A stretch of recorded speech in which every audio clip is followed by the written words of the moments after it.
Começando já com a polêmica da temporada, ele foi apelidado carinhosamente, talvez não tão carinhosamente, de anime do incel. Inclusive esse apelido não fui eu que dei, eu tô aqui simplesmente como um divulgador de notícias. Eu tô te explicando aqui o que a própria comunidade está chamando esse anime. O nome dele é Otome Game. Lisa vai colocar aí o nome completo em japonês. Esse anime, que é sobre um rapaz que, numa espécie de isekai, vai parar dentro de um jogo voltado para o público feminino, ele foi chamado, tem sido chamado de anime do incel. Se você não conhece esse termo, incel significa involuntary celibate, é um celibatário involuntário. Celibatário é a pessoa que escolhe não transar, não ter relações sexuais. Um celibatário involuntário é aquele que não transa não por opção dele, mas porque ele não consegue achar parceiros ou parceiras. Essa obra recebeu esse nome porque ela, como muitas outras ao longo dos séculos, resolveu colocar de cabeça para baixo certas percepções da sociedade. Nesse caso, a percepção de que na sociedade os homens têm mais poder ou pelo menos mais privilégio do que as mulheres, e aí nesse anime ele faz uma virada. Ele coloca esse mundo imaginário onde as mulheres supostamente vão ter mais poder do que os homens. Eu digo supostamente porque é sobre esse ponto que está a minha crítica ao universo que esse anime constrói. Porque, para ser específico, esse esquema de dar uma virada, colocar de cabeça para baixo certas estruturas de uma sociedade não é de hoje. Ela vem, inclusive, consegue remontar à Idade Medieval, aquela mesma época que tinha castelos e pessoas de armadura, mas não tinha poderes mágicos, nem robôs gigantes. Na Idade Medieval surge a figura do bobo da corte, aquele palhaço que ficava na corte, que apenas ele tinha o direito e o dever de tirar sarro do rei, tirar sarro do poder de uma sociedade. Inclusive o nosso carnaval aqui no Brasil vem em certa parte disso.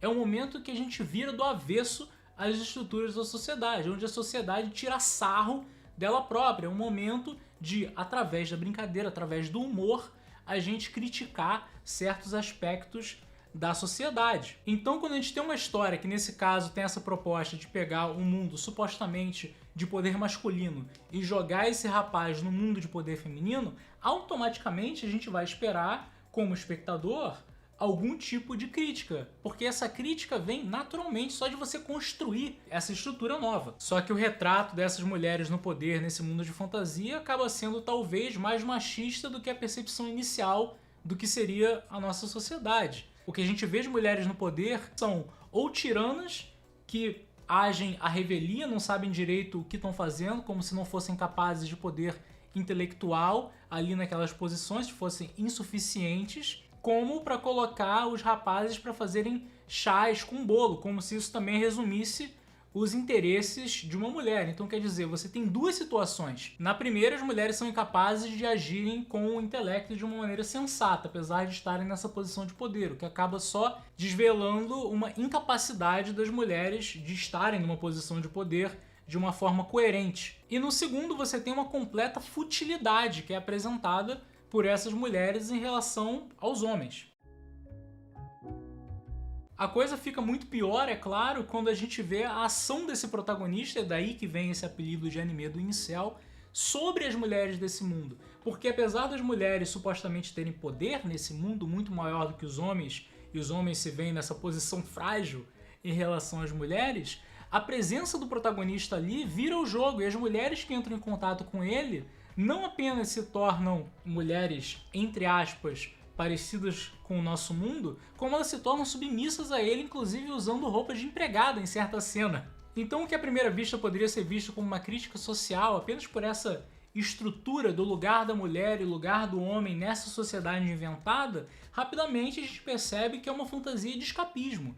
E nesse caso, uma fantasia de escapismo não apenas como normalmente já tem dentro de um isekai, de você escapar do mundo real para um mundo de fantasia, onde a pessoa vai ter um grande poder e ser overpowered de alguma maneira, mas nesse caso é claramente um escapismo de uma pessoa que se vê fragilizada pelas mulheres do nosso mundo, então vai para esse mundo onde agora o espectador também vai ter a experiência que ele tem de se sentir fragilizado, porque afinal, nesse mundo as mulheres têm esse poder, e a partir daí, esse protagonista vai exercer o seu poder para domesticar ou, entre aspas, consertar as mulheres desse mundo, colocando elas no seu lugar. Por isso que está sendo chamado do anime do incel, porque, como foi levado ao longo dessa análise, realmente esse não seria um salto você dizer que parte das pessoas que vão gostar desse anime é porque se identificam com esse tipo de gente. Tô adicionando essa nota no final do vídeo, que é uma nota sobre o anime do incel, porque existe uma defesa que eu não comentei, que é falar que na verdade não é uma crítica à sociedade, não é uma crítica aos homens e mulheres da nossa sociedade, é uma crítica aos jogos Otome, afinal tem Otome Game no nome. O problema é, nenhuma obra é feita no vazio, a obra é feita com base na nossa sociedade, e é difícil você pensar que aquilo ali, quando você coloca no mundo de fantasia um homem consertando as mulheres de um mundo onde elas têm poder e os homens são subjugados, você está fazendo só uma crítica a um gênero de jogo e não à nossa sociedade, apesar de todo mundo que está lendo essa obra, que escreveu essa obra, vive aqui. Então não sei, é uma defesa que faz sentido, mas será?